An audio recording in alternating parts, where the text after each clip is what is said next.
It started because of a stupid dare. Back in 2019, I was 20 and working nights at a grocery store with two guys named Eric and Nolan. Most nights were boring, so whenever we got off work, we'd drive around looking for something interesting to do.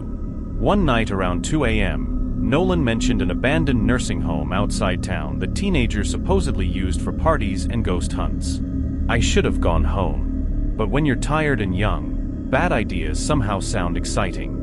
The place sat almost 40 minutes outside the city near a stretch of empty farmland. The building itself looked massive even from the road. It had 4 floors, broken windows, and these long dark hallways you could see from outside whenever lightning flashed. There was also an old chapel connected to the side of the building. The second we parked, I already felt uneasy. The property was completely silent. No insects. No cars. Nothing. Just wind moving through dead grass. Eric grabbed 2 flashlights from the trunk while Nolan kept joking around, acting like we were filming some YouTube ghost documentary. I laughed with them, but honestly my stomach already felt wrong. We climbed through a broken side entrance because the front doors were chained shut. The smell inside hit immediately. Mold.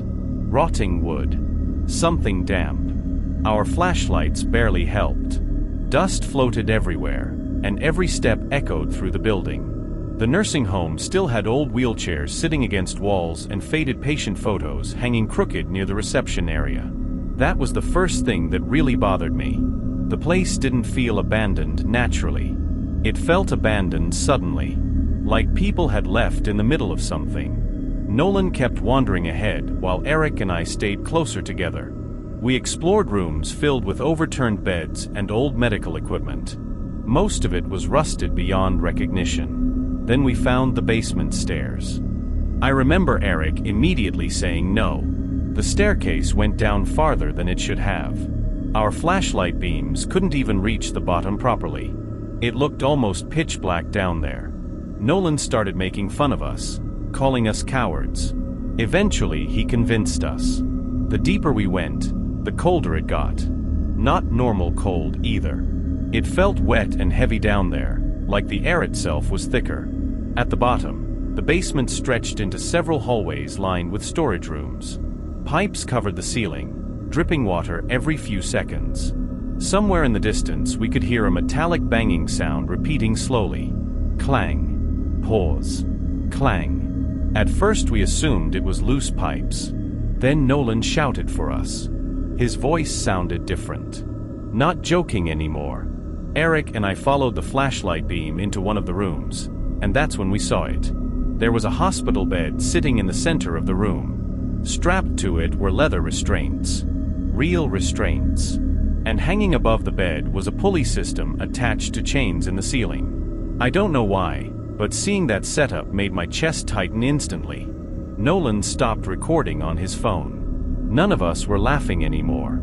Eric said we should leave immediately, and for once Nolan agreed. That's when we heard footsteps above us. Slow footsteps. Directly over our heads. We all froze. The building was supposed to be empty. The footsteps continued for several seconds before stopping completely. Then we heard something even worse. The sound of a metal door slamming somewhere upstairs. Nolan whispered, "Did someone else come in?" Nobody answered him. We started moving back toward the stairs fast, trying not to panic. I kept looking behind us because the basement suddenly felt way darker than before. Halfway back, Eric suddenly stopped walking. He pointed his flashlight toward the end of the hallway. There was someone standing there. At first I thought it was a mannequin. The figure wasn't moving. It looked unbelievably tall and thin, wearing what looked like white hospital clothes. The face was too dark to see clearly.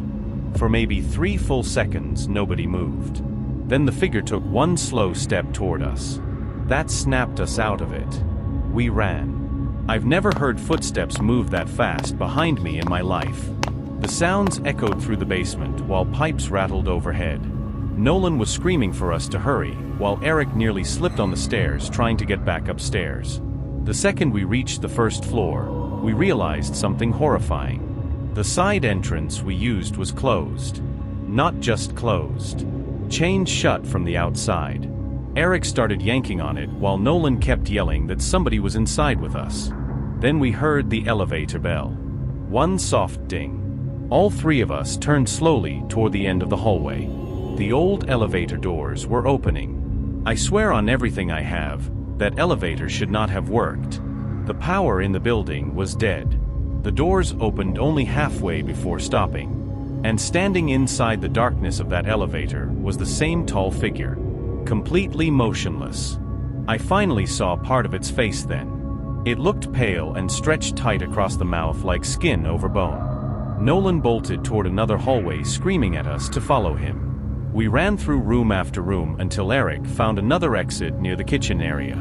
The door barely opened because debris blocked half of it, but we squeezed through anyway and sprinted across the field back toward the car. I remember Nolan crying while trying to unlock the doors because his hands were shaking so badly. We got inside and sped out of there without speaking. None of us slept that night. The next morning, Nolan uploaded part of the footage online trying to act brave about the whole thing. The video was gone less than an hour later.